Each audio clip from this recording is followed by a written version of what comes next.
Alright, Assalamualaikum warahmatullahi wabarakatuh. My name is Mohammed Danish Irfan Muhammad Adani, and my metric number is 33DPA19F1071. Alright, so now we move on to our first slide, our first topic about the heat exchangers. The first question is about what is the working principle of heat exchangers. So, a heat exchanger works on the simple principle of second law of thermodynamics. The heat flow from a body to another in respect of the temperature difference. Next, the heat under natural state will move from a hot body to a cooler one. Many types of heat exchangers have been developed for use in steam power plants, chemical processing plants, building heat and air conditioning system, transportation power system, and refrigeration units. Heat exchangers also have widespread industrial and domestic applications. So that is what the working principle of heat exchangers. Now we move on to the next slide. It's about the log mean temperature difference method, or in the short form or short term is called as the LMTD. So what is the meaning of it? The logarithmic mean temperature difference is used to measure the heat transfer rate in double pipe heat exchangers. So as you can see on the right picture is the co-current and the counter-current of the pipe itself. So that's how it looks like with the graph itself. As you can see on the co-current, it will look like V shapes, and the counter-current will look like going down slide, both of hot fluid and cold fluid. So there's a difference between the co-current and the counter-current. As you can see right down on the box of the meaning of LMTD, the formula of LMTD. So that is all about the log mean temperature difference method, or LMTD. Alright, now we're moving on to the number of transfer unit, or it's called as the NTU. For finding the heat transfer rate as well as the exit temperatures of hot and cold fluid by using the NTU equals to UA over M dot CP times minutes. So you can see on the graph, the hot fluid and the cold fluid looks in a V shape, which we already guessed from the LMTD back slide. This is the cold current. As you can see, this is going to about V shape. From the hot fluid is going back to the middle part, and the cold fluid is going from down to the middle part. So that is how we see the number of transfer units in graphs about the heat transfer itself. Now moving on to the next slide, I'm going to explain to you about the shell and tube exchangers. So the first thing is, what is the working principle of shell and tube exchangers? Alright, now the first one, the working of a shell and tube heat exchanger is fairly simple. One fluid flows inside the tubes and the other through the shell. While flowing, they exchange the heats, which means the cold fluid gains the heat from the hot fluid. So they're happening exchange heats when the fluid flows inside the tubes and the other through the shells. That's what happens, the exchange of heats from cold to hot. Next, one cold fluid enters the shell, or tube side or channel side, inlet nozzle, and comes out of the nozzle as hot fluid. As I said, exchanging heats. The other fluid will become cold in the outlet, then in the inlet. So that's meaning exchange back from the hot to the back cold fluid. The heat transfer in the shell and tube heat exchanger is determined by the exposed surface area, that is decided by the number of thermally conductive metal tubes. So the heat transfer in the shell tube heat exchanger is determined by the exposed surface area. So that's how we determine about the heat transfer in the shell tube, by exposing the surface area. The fluid flow inside the shell and tube heat exchanger can be parallel flow or cross flow. So there's two options. Probably you will see in shell and tube exchangers, probably one with a parallel flow, which flow in the same line, or another one is going to cross flow, which crossing one line to another line. Moving on to the next slide. Here's an example picture or images of shell and tube exchangers. As you can see, on the left side you can see the tube side flow up and the tube side flow in from down, and the shell side flow out through down on the shell and tube. As you can see, the part of the body itself is called as the shell, and as you can see inside there's some small lining tubes. There's a lot of lining tubes. It's called as the tube bundle. And on the right side you can see the shell side flow in from the outside. So this is the images of shell and tube exchanges. Now we're going to the part of the construction of shell and tube exchanger. As you can see, this part has been elaborate or has been separate to show you what's the construction of shell and tube exchanger. So as you can see from the left side, we start from the water box as the front of the shell and tube. The mouth of itself is quarterboard through the two tubes of sanitary ferrule tri-clamp, and behind the water box is called as the tube side gasket solid Teflon, which is some kind of gasket between the water box and the tube sheet right behind the tube side gaskets. And there's a hot channel switch actually is the behind of the water box. You can see right now we're watching the water box at the front of itself, but if we turn in the back we can see the hot channels. Alright, from the tube sheet we move on to the shell side gasket, a solid Teflon. This is part where it's supposed to be like some kind of gasket to hold itself, to hold the tube bundle. And then we're moving on to the shell vent. Next will be baffles inside of the shell and tube. And the U-tubes. U-tube is what we call as the tube bundle.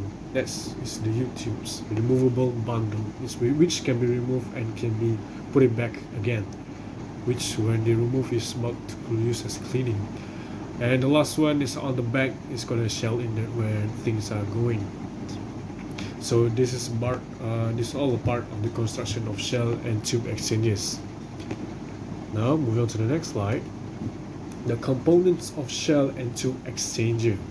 So as we can see back, the construction of shell and tube exchanger is the part of everything that we're going to construct the shell and tube exchangers. Now we look at the component which more detail what's the component in shell and tube exchangers. So the first one is the channel cover, number 2 is the channel itself, number 3 is the channel flange, number 4 is the pass partition, 5 stationary tube sheet, 6 shell flange, 7 the tube itself, number 8 shell outside, which showing us what we call as the shell and tube exchanger, of course. Number 9 is the baffles. Number 10 floating head backing device. Number 11 floating tube sheet. Number 12 floating head. Number 13 floating head flange, and the last one is the 14 shell cover. So there's mostly about 14 components of shell and tube exchangers. Alright, now we're coming part to the advantages and disadvantages about shell and tube exchangers.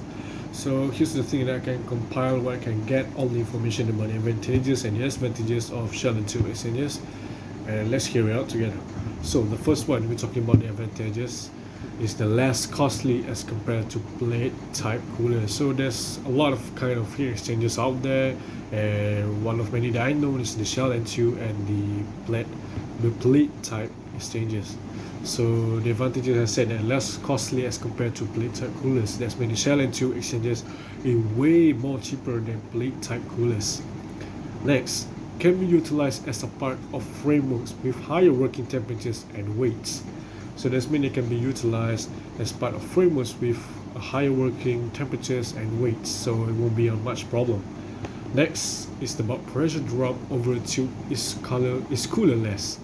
So that means the pressure drop over a tube cooler doesn't give any trouble at all. Tube leaks are effortlessly found and stopped since pressure test is simple. I think that's elaborate enough for me to say. Tubular coolers in refrigeration framework can go about as recipient also. Also that's elaborate enough. Tube coolers might be favored of greasing up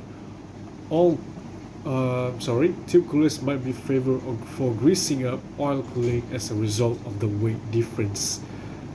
I think that's also elaborate enough because I really have I'm pretty sure that the advantages that I took is already been elaborate with more detail than it should be. Right now we move on to the disadvantages. So there's not much you can see. There's a two column that still have no text at all, because this only that I can get about the disadvantages. And that means this channel tube is pretty good exchanges, good heat transfer exchanges. So the first one about the disadvantages: heat exchange effectiveness is less as compared to plate type coolers. Even though that is the cost is a bit less from the plate type coolers, but there's also a downside which we call as the disadvantages, that heat exchange effectiveness is less compared to plate type coolers. Even though the plate type coolers is a bit expensive, but still the effectiveness is very powerful on the plate type cooler, but on shell and tube it becoming the downside, or we call as the advantages. Next, cleaning and maintenance is troublesome since a tube cooler requires enough leeway toward one side to expel the tube nest. As you can see back in the construction side, or the construction slide, or the compartment slides, you can see that the U-tube, the shape of U-tube, that's long way, or we call it the tube bundle, is pretty much cleaning for maintenance is very troublesome. It's very hard to clean because it has a small space to clean, so it requires more space. The capacity of tube cooler can be expanded. So as you can see back, the tube cooler can be like more wider, or can be more longer, or can be more big. So, or in other words, it could be expanded. It can't, because the capacity of the tube cooler is already meant to be that way. We cannot change it to big or to more wider. It's already made that way itself. We cannot expand it more. So that's also one of the downside. And the last one is requires more space in contrast with plate coolers.